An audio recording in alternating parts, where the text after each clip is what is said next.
Welcome back, learners. I'm Manisha, and in today's video, we are going to solve one more long question and the difficult one. So, it's a SIOUX, and previously we have solved what the question name was IMA. Yes. So, you can check those video. It's available on my YouTube channel at free of cost. There is separate playlist being created, so go and check it out. And in case you are struggling with any of the topic or question, do let me know. Okay, so question is, the following information is available for SIOUX, a limited liability company. So they have provided a 2-year SOP and a certain extract of SOPL. Okay, and few notes are there, like the first one is saying, during the year, non-current asset which had a cost of 800,000 with a carrying amount of 350,000 were sold for 500,000. Revaluation surplus arose from the revaluation of some land that was not being depreciated. 20x3 income tax liability was settled at the amount provided for at 31st December 20x3. Additional loan note were issued on 1st January 20x4.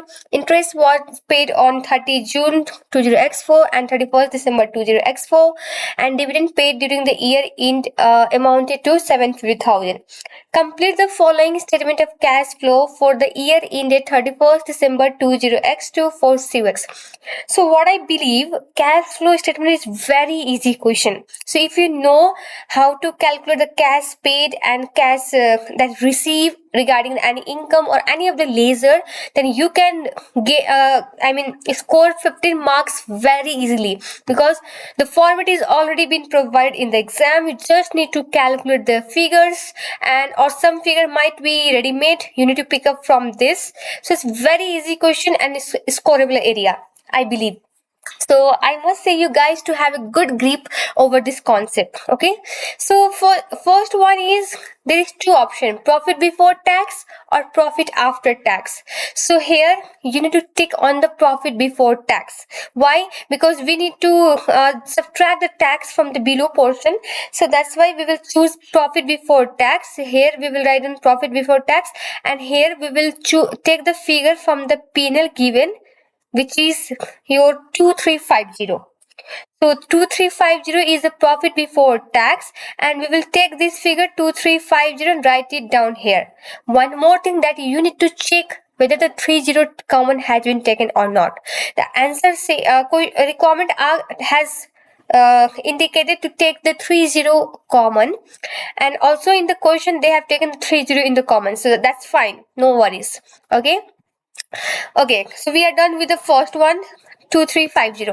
Now for the depreciation, we need to see, once you have figured out profit before tax, you need to do certain adjustment in case of indirect method. You know, direct and indirect method of cash flow, only for the cash flow from operating activity. Yes, and if you will see, the most of question are based on the indirect method. Direct is rarely asked, but you should know how direct method works. Okay, so now for depreciation, you can see in the P&L they didn't have provided the exact figure. Some case, in some question they will provide direct ready-made figure, or in some case you need to calculate by your own. Here they didn't have provided the direct figure, that means we need to calculate by our own, and let's do that.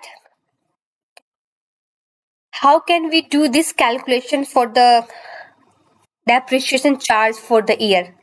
So we have provided with the question provided us with the accumulated depreciation, and you can see the brought forward and the carry forward figure. So I have here followed the laser approach. So brought forward amount will be on the credit side. Okay, so it is 4800, you can see from the SOP item, and carry forward amount is 5600. See, your carry forward amount will be opposite of the brought forward. Why? Because this carry forward amount will be brought forward for the next year, and that's why it will transfer automatically on the credit part. So that's why carry forward amount will be opposite side of the brought forward. Now one more thing, if you remember the points, they said that the non-current asset has been disposed. whose carrying amount was 350,000 and its cost was 80,000. That means 450 amount has been depreciated, and this 450 amount have been included in this accumulated depreciations. So that's why we need to remove this now, because no, we don't have these assets. So there is no longer these assets in the book of account. So now we need to remove this through 450. Okay, so how I have arrived 450? Difference of the cost and the carrying amount. All right, so it's 450, and that's why I have removed the disposal asset accumulated depreciation. That's a 450. So now you will add the debit side, you will get 6050, but let me remove this for now. But on the credit side it's 4800. There is difference in the debit and the credit, and difference is your depreciation charge for the year. So now we will write down here 1250. Now your turn. Will it be added or subtracted? As depreciation is a non-cash item, and we might have deducted it from the profit. While arriving at this profit for the year. So now we need to add it back. For non-cash item, if you have subtracted in order to arrive at the profit for the year, you need to add. But if you have added to the profit for the year, in that case you need to subtract. Okay, so as this is expense, it might have been subtracted. So now we will add it back. So here we will write down 1250, because we already have taken the 30 in the common, and here we will write down add. Okay, so we are done with the depreciation part. Now next, profit on disposal. It's very easy. It's very easy, and I have done this for you. Yeah, here it is. Let me copy paste this above.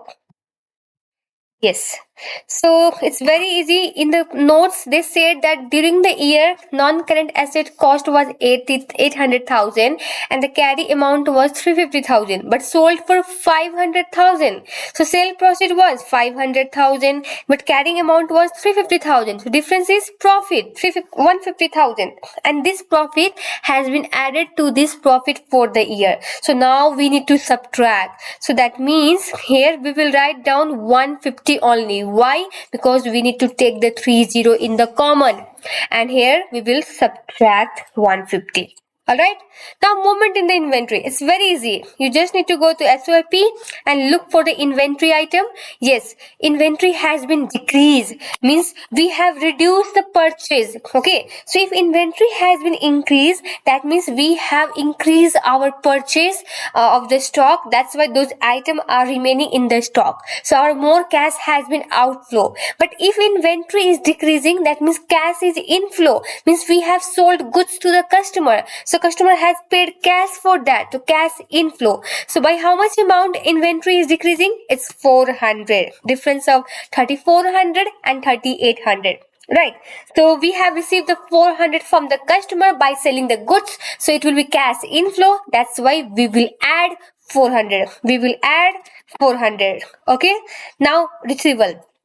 So if receivable is decreasing, that means we got our money back from a customer. Okay, so customer has paid or cleared their due amount, so cash inflow. But if receivable is increasing, that means cash is outflow. Again we need to subtract. So here by what amount we will subtract? 900. Difference of these two is 900. Okay, now next is the payable. Payables, yes. So if payable is decreasing, that means we are paying cash to our supplier, and that means cash outflow. But if it is increasing, that means cash inflow. We have purchased more goods, more items from the supplier. So cash outflow. If it increases, sorry, in I said, I think मैंने उल्टा बोल दिया. So if your trade payables is increasing, that decreasing for now. So if your trade payable is decreasing, that means we have paid our supplier, so our cash will be decreased, cash outflow. Okay, so cash outflow. But if it is increasing, that is a cash inflow, and we need to add. So if you look at the difference of these two, If you look at the difference of these two, it's 500. So 500 will be added. Okay. So this is for the movement in the inventory, receivable and the payable. Now for the tax paid. So if for tax paid, you need to look for whether there is tax payable booked in the current liability or not. If there is no any tax liability booked in the current liabilities, in that case you can take this penal tax figure directly. Okay, but if there is, then you need to perform the calculation like this. So in our case there is income tax, right? So we will take this tax and remove this. Oh yeah, no, I think it's fine. So what is the brought forward amount for the tax? It's 600. And what is the carry forward amount for the tax? It's a second. Okay, so what is the carry forward amount for the tax? It's 700. Now what is the tax charge for the year? It's 700, right? So you can see there is difference in the debit and credit, and this is the tax paid amount, and which is 600. Okay, so 600 we are paying tax, so cash is going out, so here 600 will be subtracted. Alright, so we are done with the cash flow from the operating activity. Just add it all this item, you will have a cash flow from the operating activities. Okay, now let's move to the cash flow from investing activities. So payment to acquire non-current asset. So here again I have done this for you. Okay, so now for acquiring of non-current asset, you need to go to the non-current asset heading, and here you will find the cost or the valuation. So our brought forward cost is 8,000, carry forward cost is 11,000.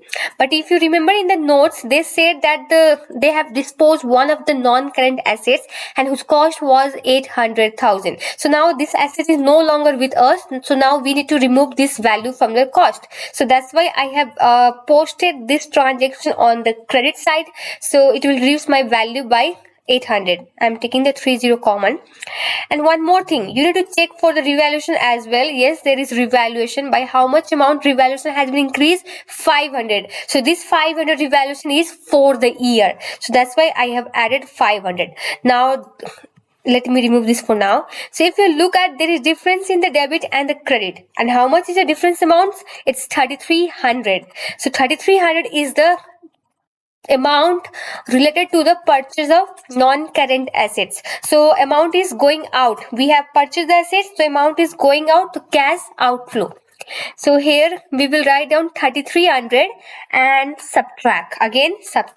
Okay, now proceed from the sale of non-current asset. It's very easy. It's ready-made figure provided in the notes. So they said that they have sold the asset for 500,000. So only take the 500 by taking the 30 as the common and write it down here 500. And now as cash is coming in, so it will be added. So now add these two figures, it will be the cash flow from the financing activity. Now cash flow from the investing activities. Now let's move to the cash flow from financing activity. So proceed from the issue of loan notes. Yes. So by how much amount loan has been increased? 1,000. By how much amount loan has been increased? 1,000. Right. So 1,000 we have taken the loan, so amount will be received in our bank, so cash inflow. So 1,000 will be added here, or you can make a laser like this, that you will get the same value 1,000. Now dividend paid. For dividend paid, there might be ready-made figure provided, or if there is no any ready-made figure provided, in that case you need to calculate this value by using the retained earning, opening and closing, and profit for the year figure. Okay, but in our case they have provided the ready-made figure, that's the dividend paid is 750,000. So 750 will be, we are paying the dividend to our shareholder, cash is going out, so dividend 750 will be subtracted. You will write down 750 and it will be subtracted. Now we are done with the cash flow from financing activity as well. So after adding these two, you will get total cash flow from financing activities. So net increase and decrease in cash. Now you have to add this cash flow from the operating activity. By adding all this, you will get the cash flow from operating activities. By adding this to, you will get cash flow from investing activities. By adding this to, you will get cash flow from financing activity. And you need to add back all these three activity cash flow, and you will have a net increase or decrease in the cash flow figure. And for the cash at 1st January 20x4, you sorry. So you need to go to the SOP, and you need to write down 100 brought forward balance, opening balance cash ledger. So opening balance is 100, so you need to write down 100, and closing balance is 400, so you need to write down 400 here. Okay, and the difference is 300. That means cash has been increased by 300. So here, by adding all above investment activities and financing activity and operating activity cash flow, you should get your answer net increase in cash 300. And that's the increase. You need to write down increase as well. So ये adding का काम आप खुद से कर लेना, answer मिल जाएगा. बाकी का जो ट्रिकी पार्ट था वो मैंने एक्सप्लेन कर दिया है. So I hope this video is useful. Thank you so much. Have a good day.